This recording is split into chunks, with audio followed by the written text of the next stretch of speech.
Welcome back to Anusri tutorials. ఈరోజు మనం సైకాలజీకి సంబంధించిన కొన్ని ప్రశ్నలు నేర్చుకుందాము. ఇది కూడా ర్యాపిడ్ రివిజన్ అయిపోతుంది.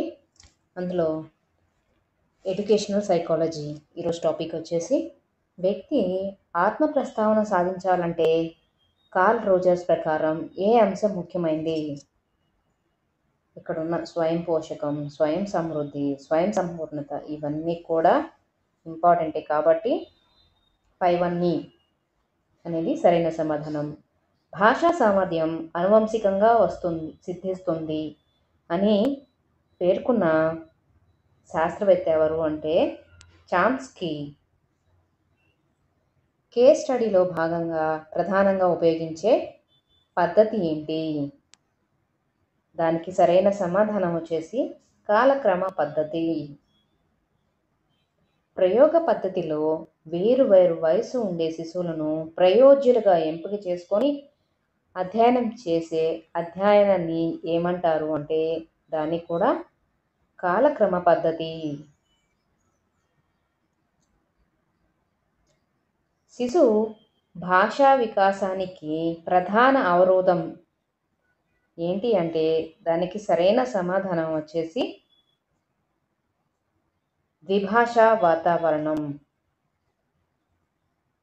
భాషను విశ్వవ్యాప్తిత వ్యాకరణ సూత్రాల ఆధారంగా అవగాహన చేసుకోవాలని పేర్కొన్నవారు ఎవరు అంటే దానికి సరైన సమాధానం చామ్స్కీ. జీన్ పియాజే తన 3 పిల్లల సంజ్ఞానాత్మక వికాసాన్ని అనేక సంవత్సరాలు పరిశీలించారు. ఇది ఏ రకమైన పరిశోధనా పద్ధతి అంటే ఎన్ని సంవత్సరాలు కాబట్టి అది కాలక్రమ పద్ధతి.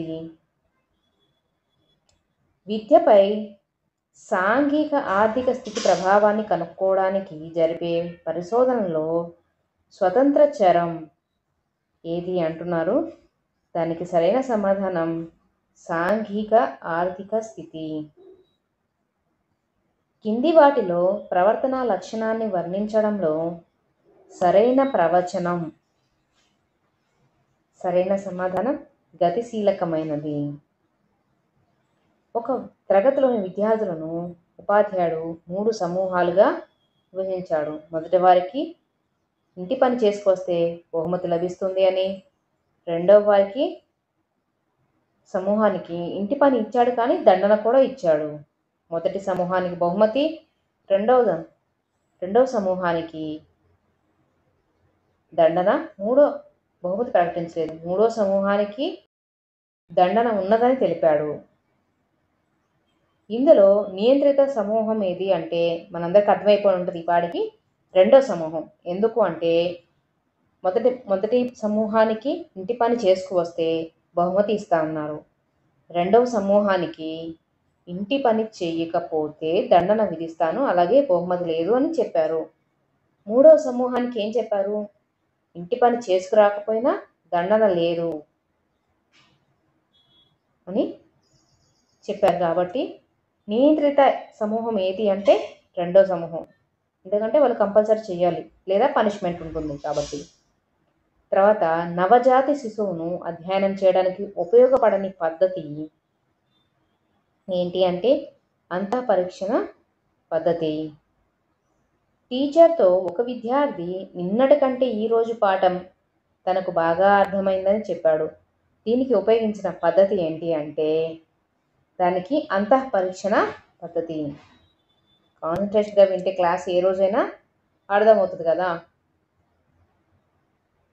వ్యక్తి అధ్యయనంలో పటిష్టంగా అన్ని విషయాలను సక్రమంగా విశ్లేషించి ఉపయోగించాల్సిన పరిశీలన పద్ధతి ఏంటి అంటే దానికి సరైన సమాధానం సంచరిత పరిశీలన. విద్యా మనోవిజ్ఞాన శాస్త్రం ఆధునిక విద్యకు అందించిన విషయం ఏంటి అంటే దానికి సరైన సమాధానం ఎలా లక్ష్యాలు సాధించుకోవాలి. పని చెయ్యని పని చేసే తల్లులు వారి పిల్లల సాధన అనే అంశాల గురించి ప్రయోగపూర్వం ఫలితాలు తెలుసుకోవాలనుకున్న పరిశీలకుడు పరీక్షించవలసిన స్వతంత్ర చరం ఏది అంటే 2. ఎందుకంటే పని చేయని తల్లులు కావాలి, పని చేసే తల్లులు. తర్వాత ప్రజ్ఞా ప్రభావం సృజనాత్మకతపై ఉండదని పేర్కొన్న పరిశోధకుడు నియంత్రించిన మధ్యస్థ చరం ఏది? దానికి సరైన సమాధానం ప్రేరణ. సాంఘిక ఆర్థిక పరిస్థితి ప్రభావం విద్యార్థుల సాధనపై ఉంటుందనే పరిశోధనలో ప్రయోగ ఫలితం ఏంటి అంటే విద్యార్థుల సాధన. బోధనానుభవం ప్రభావం బోధన సామర్థ్యంపై ఉందో లేదో తెలుసుకోవాలనుకున్న ప్రయత్నించిన బోధనాభిరుచి ఏంటి అంటే మధ్యస్థ చరం. ఆందోళనలో ఉన్నాను అని పేర్కొన్న వ్యక్తి ఉపయోగించిన పద్ధతి ఏంటి అంటే అంతఃపరీక్షణ పద్ధతి. ఉపాధ్యాయుడు ఆడస్థలంలో విద్యార్థుల ప్రవర్తనను వీడియో సహాయంతో గమనించడం. దాన్ని ఏమంటారు అంటే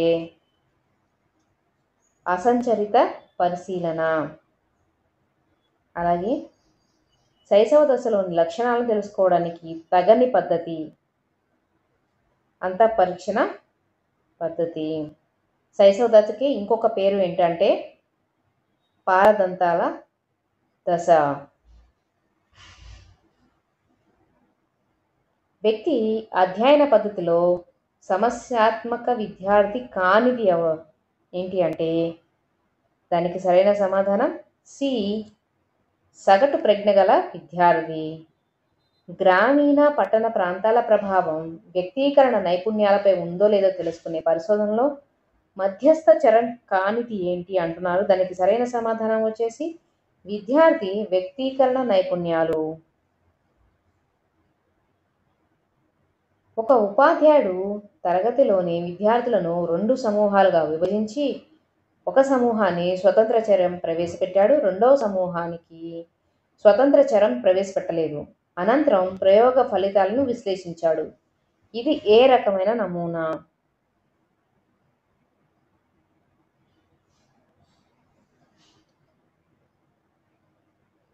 నియంత్రిత సమూహ నమూనా.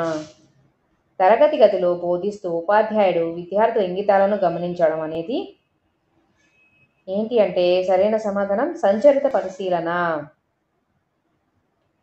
ఆదాయ ప్రభావం ఉద్యోగ సంతృప్తిపై ఉందో లేదో తెలుసుకునే ప్రయోగంలో మధ్యస్థ చరం కానిది ఏంటి అంటే దీనికి సరైన సమాధానం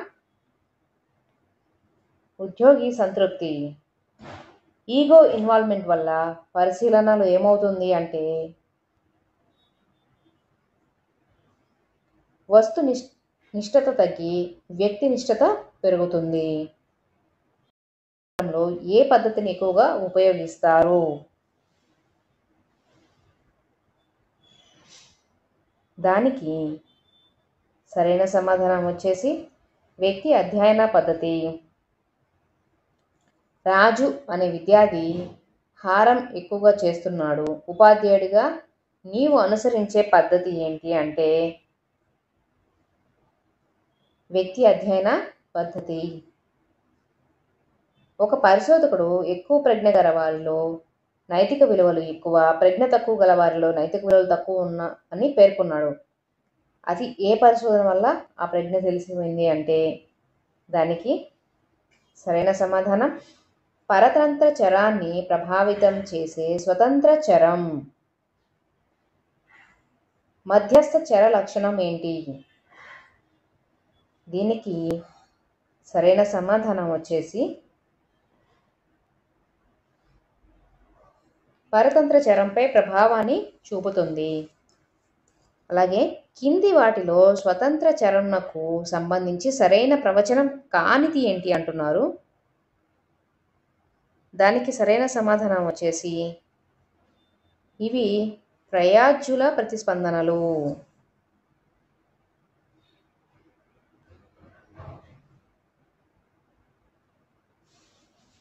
ఒక ఉపాధ్యాయుడు ఒకే సమూహాన్ని నియంత్రిత ప్రయోగ స్థితిలో ఉంచాడు. ఇది ఏ నమూనాకు ఉదాహరణ అని అడిగారు. దానికి సరైన సమాధానం ఏక సమూహ నమూనా. ఉపఖ్యానక పద్ధతి సమర్థవంతంగా ఉపయోగించడంలో ఉపయోగపడే అత్యుత్తమ పరిశీలన ఏంటి అంటే దానికి సరైన సమాధానం వచ్చేసి సి, అనియంత్రిత పరిశీలన. ఏ పద్ధతిలో గత అనుభవాలను తెలుసుకోవచ్చు? సరైన సమాధానం బి, అంతఃపరిశీలన పద్ధతి. రవి ఒక హై స్కూల్ విద్యార్థి. తన ఆకలి తీర్చుకోవచ్చు అనే ఉద్దేశంతో రవి ఒక వృద్ధుడిని దాటించాడు. కోల్బర్గ్ నైతిక వికాస సిద్ధాంతంలో రవి ఏ స్థాయికి చెందుతాడు? దానికి సరైన సమాధానం సి, పూర్వ సాంప్రదాయ స్థాయి. బహుముఖ కోణాల్లో ఆలోచించగల శిశువు పియాజే సంజ్ఞానాత్మక వికాస దశల్లో దేనికి చెందుతాడు అంటే దానికి సరైన సమాధానం వచ్చేసి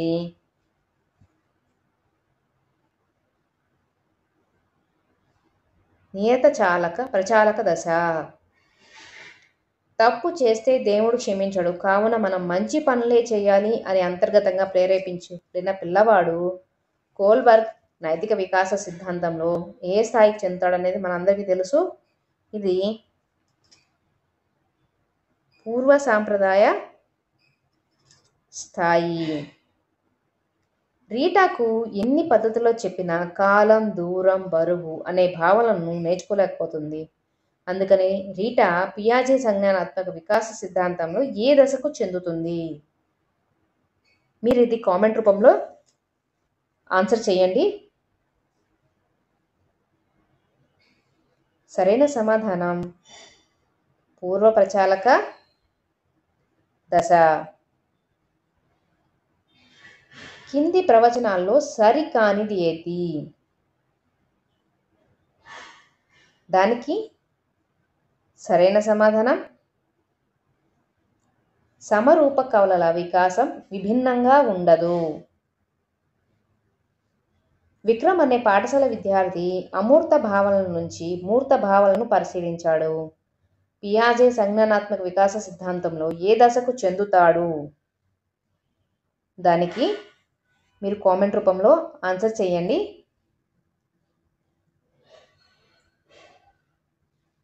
సి, అమూర్త ప్రచాలక దశ.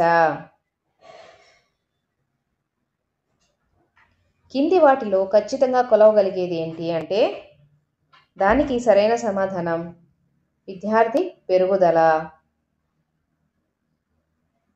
పియాజే పేర్కొన్న ఇంద్రియ చాలక దశలోని బాలుడు కనిపించని తల్లిని గురించి వెతికితే ఆ భావనను ఎలా పొందినట్లు అంటే దానికి సరైన సమాధానం వచ్చేసి డి, వస్తు స్థిరత్వ భావన. అదహ్యము ఎక్కువగా ఉన్న వ్యక్తిలో ఏ వికాసం ఎక్కువగా ఉంటుంది? దీనికి సరైన సమాధానం నైతిక వికాసం. కింది వైఖరి మాపనలో సరికాని ప్రవచనం ఏంటి అంటున్నారు. దానికి సరైన సమాధానం వచ్చేసి గట్మన్ 11 ఇచ్చికాలు నిర్దేశితమై ఉంటాయి. రాహుల్ అనే విద్యార్థి తన బొమ్మను చెల్లెలకి ఇవ్వడానికి ఇష్టపడడు. ఆ బొమ్మ తనకే చెందాలని స్వార్థపూరిత ఆలోచనలు కలిగి ఉన్నాడు. పియాజే ప్రకారం రాహుల్ వయసు ఎంత? ఇది మీరు కామెంట్ రూపంలో చెప్పండి. నేను మీకు సరైన సమాధానం కామెంట్ రూపంలో ఇస్తాను. తర్వాత వికాసం అనే భావనకు సంబంధించి సరైన ప్రవచనం కానిది ఏంటి అంటే దానికి సరైన సమాధానం వచ్చేసి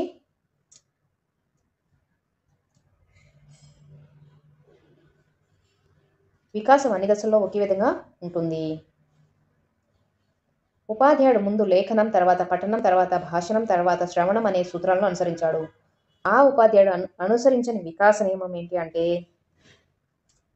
వికాసం క్రమానుగతమైంది. ఒక బంకమట్టి ముద్దను సాగదీసినప్పుడు మునపటి స్థితి కన్నా సాగదీసిన మట్టి ముద్ద పెద్దదని గ్రహించిన శిశువు ఏ భావనను అర్థం చేసుకోలేదు? కన్జర్వేషన్ని అర్థం చేసుకోలేదు. హ్యాపీ ఇండియన్ పిల్లలు పాకే వయసులో తల్లిని వీపుల మీద ఊయల మీద గడిపేవారు. అయితే 12 నెలల వయసు వచ్చేవారికి మిగతా పిల్లలతో కలిసి నడవగలిగేవారు. ఇది దేని ఫలితంగా జరిగిందనేది మీరు కామెంట్ రూపంలో చెప్పండి. నేను మీకు ఆన్సర్ చెప్తాను.